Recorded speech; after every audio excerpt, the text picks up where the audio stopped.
Alhamdulillahirrahmanirrahim. Hari ini kita bisa berjumpa kembali, bertemu dengan Ustadz Haris kembali dalam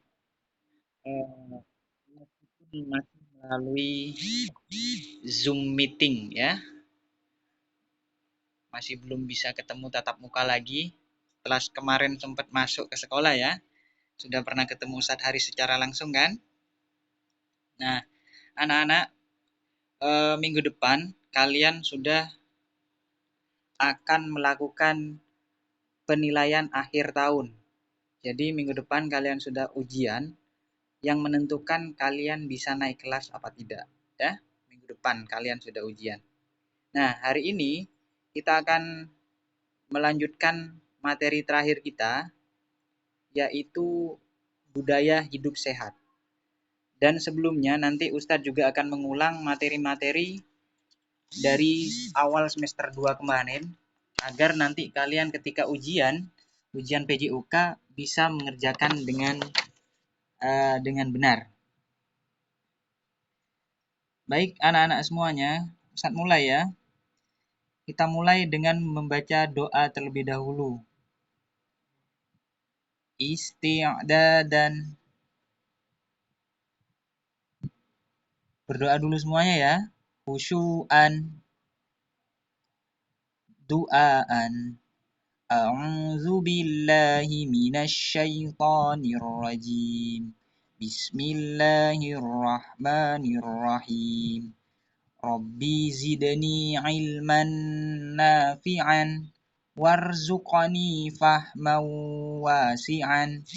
Ya Allah, tambahkanlah kepadaku ilmu yang bermanfaat dan berilah aku kefahaman yang luas. Amin. Baik, anandaku semuanya, Ustadz akan mengulang materi pada awal semester 2 kemarin, yaitu gerak lokomotor. Ada yang masih ingat gerak lokomotor itu apa? Ada yang masih ingat gerak lokomotor itu apa? Silakan yang mau menjawab, hidupkan mic-nya. Ada yang masih ingat? Ya, bagus.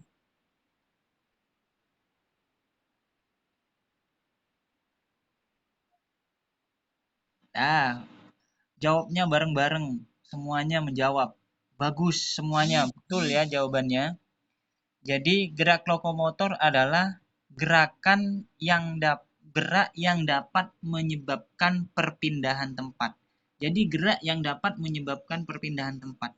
Bisa dari tempat satu ke tempat yang lain. Ya, contoh gerak lokomotor itu seperti jalan, lari, lompat, loncat, berguling. Itu adalah contoh dari gerak lokomotor. Ya, anak-anak ya. Jadi gerak lokomotor itu adalah gerak yang dapat menyebabkan perpindahan tempat. Contohnya seperti berjalan, berlari, melompat, meloncat, dan berguling. Itu salah satu contoh dari gerak lokomotor. Ada yang tahu manfaat gerak lokomotor? Manfaat dari kalian melakukan gerak lokomotor itu ada manfaatnya. Manfaatnya yang pertama, ketika berjalan kalian bisa sehat. Ya, manfaatnya adalah kalian bisa sehat. Kalau kalian tidur terus, makan terus, nanti akhirnya tidak sehat. Kalau berjalan, berlari, melompat, meloncat, berguling, itu banyak manfaatnya. Salah satunya menjadikan tubuh kita selalu sehat. Ya, dijauhkan dari segala macam penyakit. Itu gunanya, manfaatnya melakukan gerak lokomotor. Nah, sekarang selanjutnya, gerak non lokomotor. Apa itu gerak non lokomotor? Kalau tadi gerak lokomotor adalah gerakan yang dapat menyebabkan perpindahan tempat.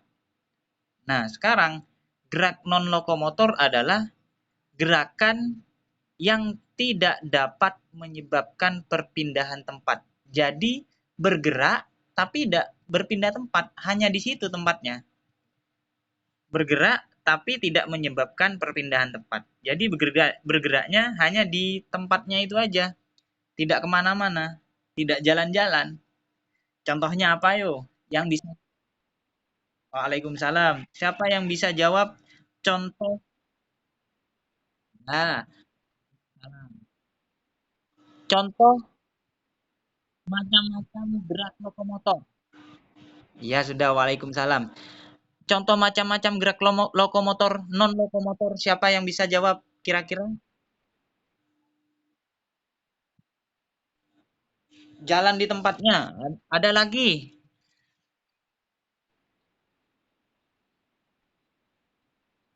Oh, pinter semuanya. Bagus.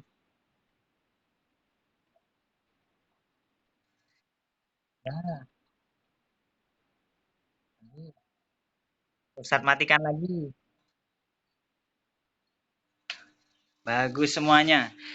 Baik ya. Jadi contoh gerak non lokomotor itu adalah seperti memutar, mengayun, menekuk. Jadi memutar, ya berputar aja di tempatnya. Mengayun, hanya mengayunkan tangan. Bergerak kan? Tapi tidak menyebabkan perpindahan tempat. Hanya bergerak di tempatnya saja. Contoh, ini menekuk kayak Ustadz menekuk tangannya Ustadz seperti ini. Nah, ini kan bergerak. Ini bergerak, tapi Ustadz tetap duduk di sini, tidak berpindah tempat. Itu yang dinamakan gerak non lokomotor. Kalau gerak kalau gerak lokomotor itu gerak yang menyebabkan perpindahan tempat seperti lari. Lari dari sini sampai sana, kan bergerak, sudah berpindah tempatnya. Itu bedanya gerak lokomotor dan gerak non lokomotor. Baik, selanjutnya kemarin kalian sudah belajar gerak keseimbangan. Gerak keseimbangan. Tugas kalian kemarin gerak keseimbangan adalah berjalan lurus di atas garis dan di atas kepalanya dikasih buku. Nah, itu contoh latihan gerak keseimbangan. Nah, gerak keseimbangan ini ada dua. Gerak keseimbangan di tempat dan gerak keseimbangan berpindah tempat. Yang pertama tadi, gerak keseimbangan di tempat. Contoh, seperti berdiri dengan satu kaki. Kalian kan sudah praktek kemarin, berdiri dengan satu kaki. Kakinya satu menapak ke lantai, kaki satunya diangkat. Nah, itu termasuk latihan gerak keseimbangan di tempat. Jadi tidak berpindah tempat.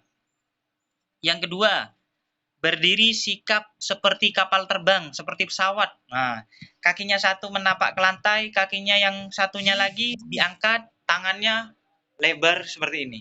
Nah, itu juga salah satu latihan gerak keseimbangan di tempat. Ada lagi, contohnya sambil duduk membentuk huruf V. Nah, duduk bentuk huruf V. Kalian duduk, kakinya diangkat.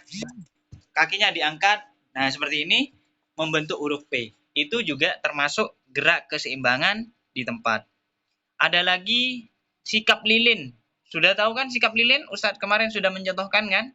Kakinya yang diangkat ke atas, ya kan? Nah, itu adalah salah satu contoh gerak keseimbangan di tempat. Yang selanjutnya yang kedua adalah gerak keseimbangan berpindah tempat. Kalau tadi di tempat, yang kedua ini berpindah tempat. Contohnya seperti apa Ustadz? Contohnya berjalan di atas garis lurus. Nah, berjalan di atas garis lurus. Kalian sudah mempraktekkan kemarin, sudah kirim video ke Ustadz. Ustadz tambahi buku ditaruh di atas kepalanya, biar tambah seimbang. Kalau bukunya jatuh, berarti kalian tidak bisa seimbang. Itu kan? Itu sudah Ustadz kasih tugas ke kalian kemarin. Selanjutnya, contoh selanjutnya adalah berjalan dengan menutup mata. Nah, ini ini ini tidak kalian praktekkan, hanya berjalan dengan menutup mata ini juga termasuk latihan dari keseimbangan berpindah tempat. Ya, latihan keseimbangan berpindah tempat. Itu ya, itu tentang gerak keseimbangan. Selanjutnya, kalian juga sudah belajar gerak berirama. Gerak berirama. Apa gerak berirama itu, Ustaz? Dengarkan ya. Gerak berirama adalah gerakan yang mengikuti irama, baik itu dengan musik maupun dengan hitungan atau dengan ketukan. Kalian sudah mempraktekkan gerak irama ini. Pada semester 1, kalian sudah menghafalkan senam. Sudah senam semua kan? Sudah kan? Nah, itu adalah contoh dari gerak berirama. Ustaz ulangi, gerak berirama adalah gerakan yang mengikuti irama, baik menggunakan musik ataupun menggunakan hitungan atau ketukan. Itu namanya gerak berirama. Nah, selanjutnya, sebelum bulan Ramadan kemarin, Ustadz sudah menjelaskan tentang renang. Ustadz sudah menjelaskan tentang renang. Ustadz mengenalkan renang kepada kalian semuanya. Di sini sudah ada yang bisa renang, masih ada yang belum bisa berenang. Nah, nanti yang belum bisa berenang, kita berenang bareng bersama Ustadz Haris ketika sudah bisa masuk sekolah. Ya, untuk sekarang kalian hanya mendengarkan aja, mendengarkan cerita Ustadz aja, penjelasan Ustadz aja. Nanti ketika sudah masuk sekolah, Ustadz ajak kalian ke kolam renang semuanya. Kita berenang bersama, kita belajar berenang bersama. Ya, hal yang harus diperhatikan sebelum kalian berenang. Yang pertama, renang itu olahraga di dalam air ya. Jadi kalau kalian belum paham benar berenang, jangan masuk ke kolam renang yang dalam.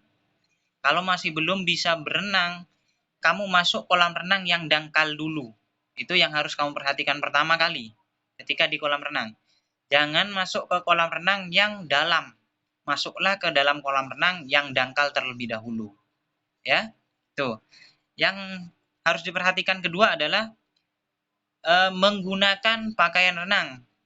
Jadi jangan pakai sarung ke kolam renang. Nanti kalau kamu pakai sarung ke dalam kolam renang, bisa copot nanti sarungnya di dalam kolam renang. Ya, ya harus menggunakan baju renang, pakai baju renang. Ya, untuk yang muslimah sudah ada baju renang yang ada hijabnya, ada kerudungnya sudah ada. Yang putra jangan pakai sarung, nanti sarungnya lepas ketika di dalam kolam renang. Ya, baik selanjutnya yang harus kalian perhatikan ketika akan berenang adalah melakukan pemanasan sebelum berenang. Kenapa Ustadz kok harus melakukan pemanasan? Karena pemanasan itu penting untuk agar nanti ketika berenang otot-ototnya kalian tidak kaget. Kalau otot-ototnya kaget, kaku, akhirnya terjadi kram. Bahaya kalau kram di dalam kolam renang.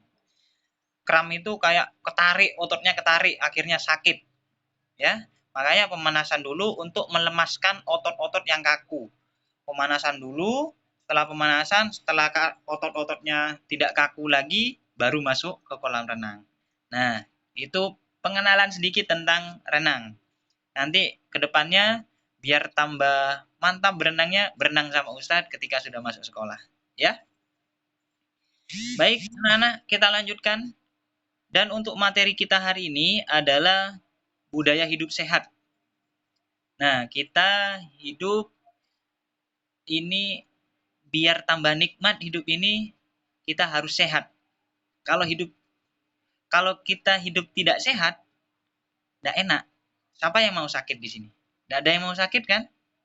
Makanya harus selalu sehat. Untuk hidup sehat, ada beberapa yang harus kalian lakukan. Nah, hari ini kita akan belajar tentang kesehatan, menjaga kesehatan gigi dan mulut. Siapa di sini yang tidak pernah gosok gigi? Saya tanya, siapa di sini yang tidak pernah gosok gigi? Hidupkan mic-nya. Siapa yang di sini tidak pernah gosok gigi?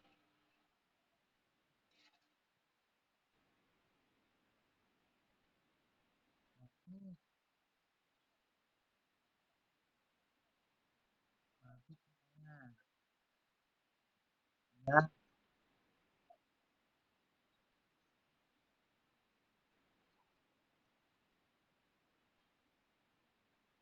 Ya, bagus. Iya.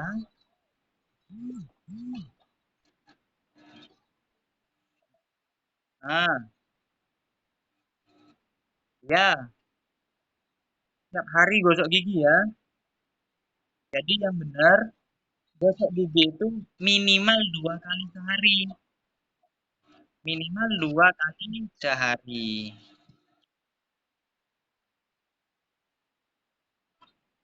Oh, sehari 2 kali. Sehari 2 kali, bukan 2 hari sekali loh ya. Bukan 2 hari sekali, tapi sehari 2 kali. Ya, benar. Fiona pernah, ya. Itu gosok gigi itu, kenapa? Tidak dengar suaranya Ustadz ya. Sebentar ya, Ustadz cari filenya dulu. Sebentar.